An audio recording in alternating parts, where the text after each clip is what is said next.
Go live. Meeting's being live streamed. I am going to take the bet that we are live.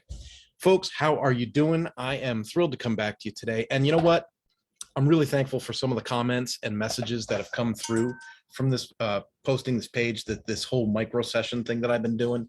And I appreciate you guys. I really do. I would love for you to share this. We need more people in here is what we need. I'm working on this whole awareness campaign to let people know what we do, how we communicate, and to give people an option, if they want it, to check out the Powersport Academy at powersportacademy.com.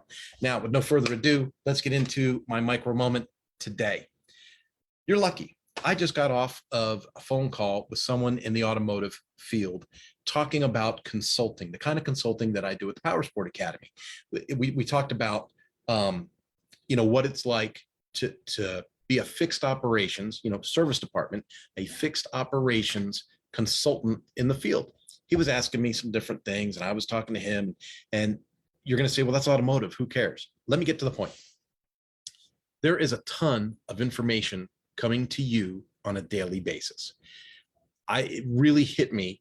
The last few dealers I talked to, it was like, well, I got to do this for Triumph. I got to do this for KTM. I got to do this for Ducati.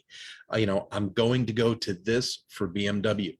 Then I used to be that guy. I used to be the guy that ran the training for Ducati, that ran the training for Suzuki. And I understand when the OEM puts out a message, mandates the message, and then puts in that message what they want. So I'm going to say this in a very direct, but hopefully not insulting way. Powersports dealers are kind of unique in that they have dealer agreements to carry those brands. I loved my time working with the OEMs. I absolutely loved it, especially the culture at Ducati. I really enjoyed working with Ducati.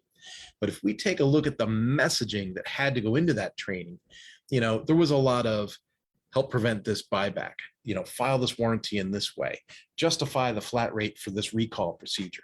There was a lot of that type of messaging rather than this core benefit helps you increase your flat rate with your technician. This service sales process helps you with efficiency and productivity in your service shop so that you make more money. This communication process brings you more customers that are more open to customer pay lines on the repair order. This recall process in combination with this customer pay element will help drive profit through your department. That's not the kind of training that typically you'll see from the OEM. And so when I was having this conversation with this person, it occurred to me, well, this is true with everything, right?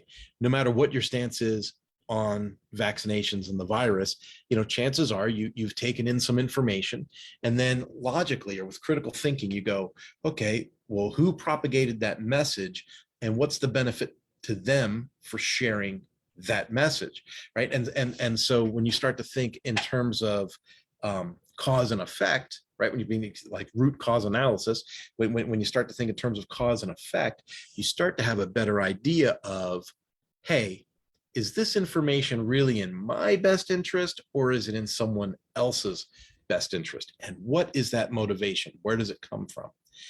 So the micro moment today is, do your training, pour into it, learn everything that you can.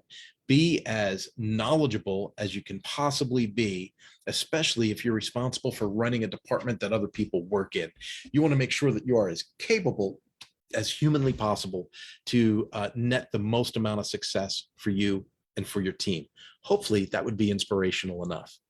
But the next layer I want to put on that is soak in the information, take everything in, but then take an analytical standpoint and say to yourself, as an independent business,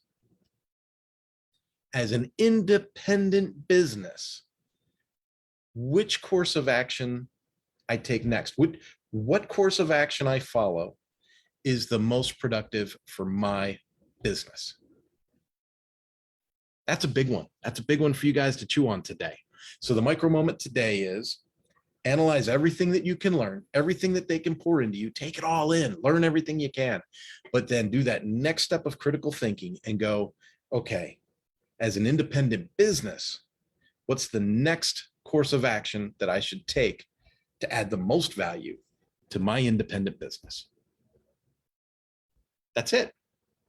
Folks, I'll see you tomorrow.